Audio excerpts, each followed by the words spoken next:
Feudal Japan, 1584. Deep in a mountain province called Mimasaka, you are born to a woman who dies, bringing you into the world. Nobody in the village knows who your father is, and nobody cares to find out. Your mother had taken a second husband, a fierce swordsman named Toda Igenosuke. Igenosuke can split a log in half and shout at you for bleeding on his floor. By the time you turn 6, he drives you out of the house completely. You end up with your mother's older brother, a Buddhist monk near the edge of town. He grows vegetables, copies sutras, and asks only basic chores and basic decency. Life with him is calm and steady. For a few years, you almost forget the world exists. Then, just after you turn 12, a posted notice on the village gate catches your eye. A warrior named Kihara Tenzin is publicly challenging any willing opponent to open combat. You have no sword, so you pull a thick bamboo pole from a fence and go find him. Tenzin laughs when he sees you, but draws his blade anyway. A challenge is still a challenge. He swings hard and fast, assuming size alone will end this with very little effort. You sidestep his momentum, crack the bamboo across his wrist, send his sword spinning into dirt. Before he can process it, you strike his temple and he drops unconscious to the ground. He is still breathing, which your uncle describes as the only acceptable part of this incident. Your uncle sits you down and seriously asks you to leave violence behind and pursue inner peace. You genuinely try, and for nearly 3 years, you actually manage to keep your hands to yourself. Then, a local samurai named Ryokan Tetsujiro decides to make an example of you publicly. You meet him, and afterward, he does not get back up the way Tenzin eventually did. You sit with your uncle that night and tell him you already know what he'll say. You leave before dawn, taking only your bamboo pole and a new name, Fuma Ren. Somewhere between leaving and arriving nowhere, your body catches up to what your mind already knew. You grow tall, broad-shouldered and quick. Strangers stop underestimating you less often. The Sengoku period, 100 years of constant war, is finally grinding toward its conclusion. 2 enormous forces are pulling every sword in Japan toward one single deciding moment. Tokugawa Ieyasu and Ishida Mitsunari are preparing to settle everything in one catastrophic collision. You and Igenosuke cross paths again on the road and reach a functional agreement. You both side with Tokugawa, fight in several skirmishes on the margins of the war. You entirely miss the Battle of Sekigahara. Embarrassing, but at least you're alive to feel it. The Sengoku era closes. Tokugawa consolidates power, and you are still undefeated. You begin wandering again, province to province, looking for anyone worth fighting. You remember that Igenosuke once humiliated the head of a famous Kyoto sword school. At 20, you walk into that same school to see if his reputation does you any favors. The school belongs to the Ikeda family. Its headmaster, Ikeda Genshiro, is proud and volatile. He recognizes your stepfather's name immediately. The recognition produces cold fury, not warmth. He agrees to a duel with wooden swords, gives you a date, barely containing his fury. His anger gives you an idea. More anger might produce an even more exploitable opponent.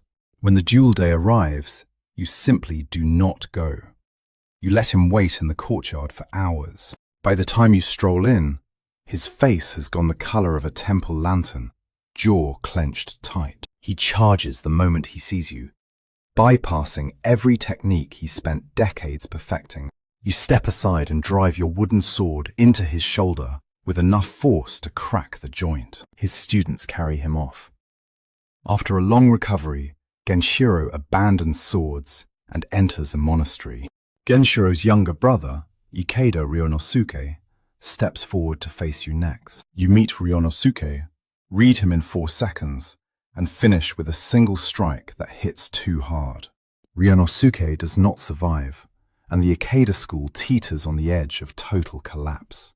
The only person they have left is a 13-year-old hastily appointed as headmaster.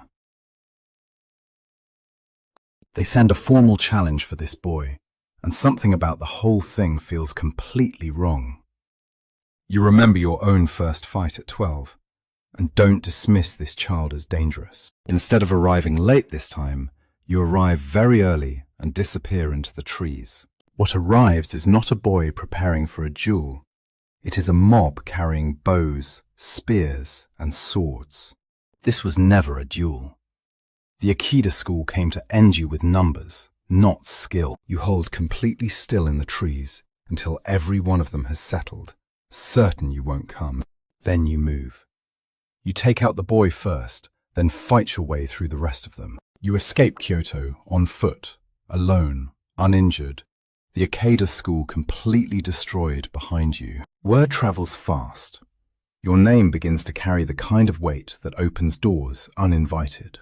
After Kyoto, you hear about an elderly Buddhist monk near Nara who is a master of spear fighting. The man turns out to be nearly 80 years old, which is not what you expected at all. He sensibly declines to fight you himself and sends a disciple named Inoue Tobei instead. These monks are relaxed, hospitable, and entirely comfortable losing gracefully.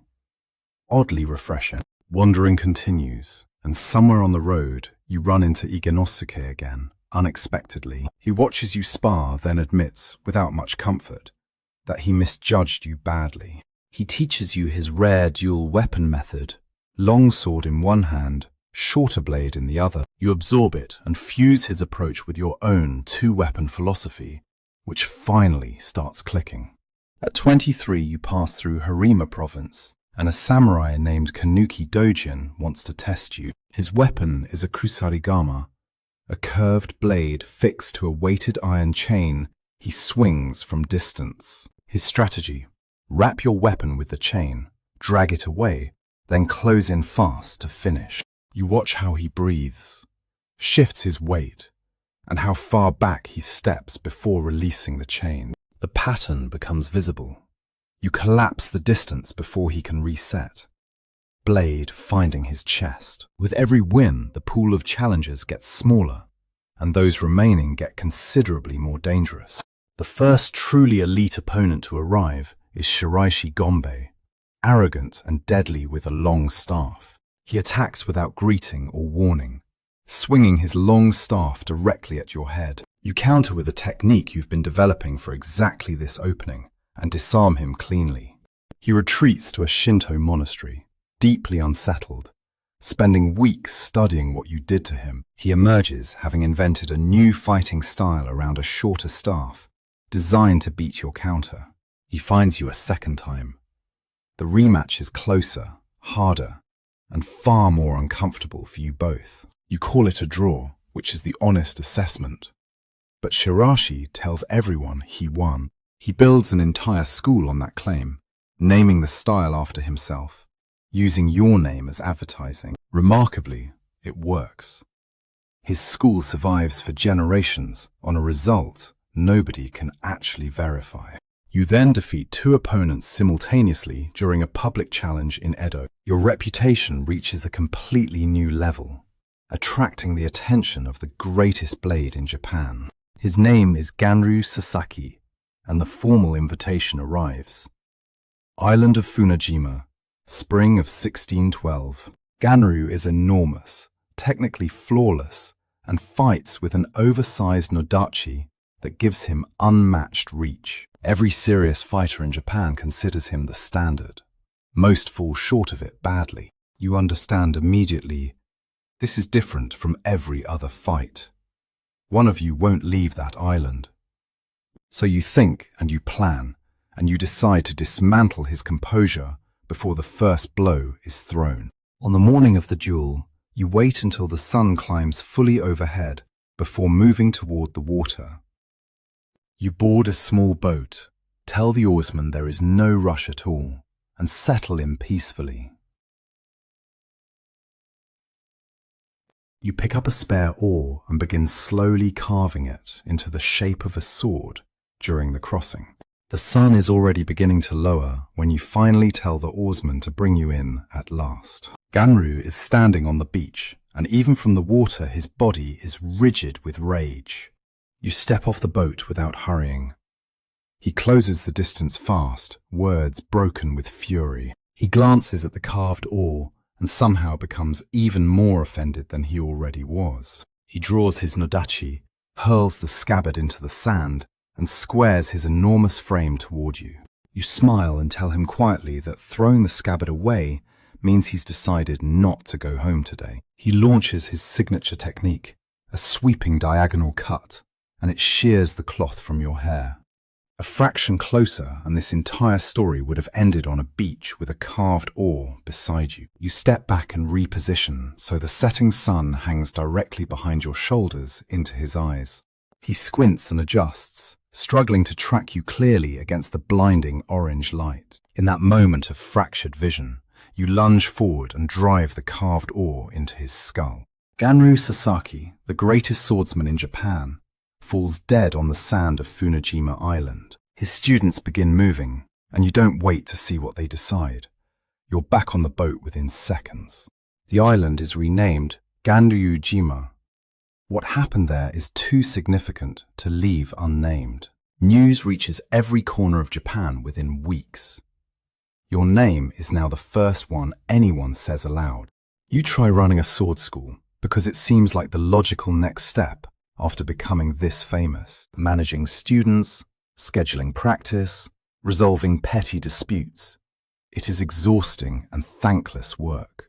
You shut it down without much regret and spend the next 2 decades working for various lords, construction overseer, military advisor, occasional enforcer when a regional rebellion needs resolving. You take in several young people over the years. Some thrive, and one dies by their own hand. The loss of that student breaks something in you that combat never could. A few more duels come your way. By now, almost nobody will face you with a real blade anymore. Your confirmed record stands at 61 kills across formal duels, when the fighting chapter quietly closes. Suddenly you are 48, living quietly in Kumamoto with no particular urgency left. It is here, surrounded by stillness, that you discover the thing that was always underneath everything else. Not combat, not strategy, not reputation. It is ink and paper, and the silence inside a brushstroke.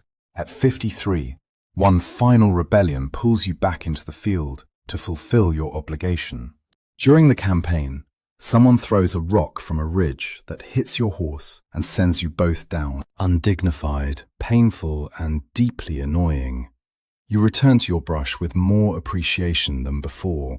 You begin writing down everything learned across more than 4 decades of constant fighting and observation. The document you call the Hyoho Sanjugo Kajo is your attempt to preserve hard-earned knowledge.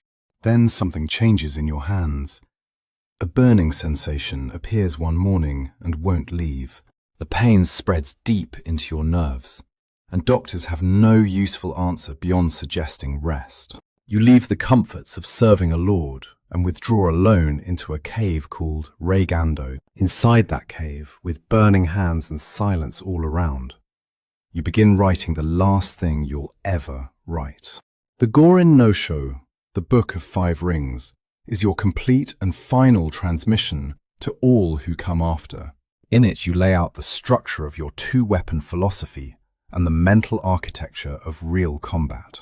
You write about reading opponents before they move, about timing, about reacting versus truly understanding. You take time to critique every other school you've encountered, apparently right up to the very last page. Then you write the line that will outlive everything else. If you know the way broadly, you will see it in all things. The book is finished. You place it in the hands of your most faithful student, along with everything you own. You are 61 years old, and the illness moving through your lungs has now reached its conclusion. On the 13th of June, 1645, you feel the end approaching and prepare with deliberate calm. You wash carefully, dress in your best remaining clothes, and tighten your belt one final time. You lower yourself to the ground, draw one knee slowly to your chest, and let your body go still. Your sword rests in one hand, and your walking cane rests in the other. The cave mouth opens onto pale light. You sit facing outward, watching the world arrange itself quietly beyond the stone. And then you simply stop being here.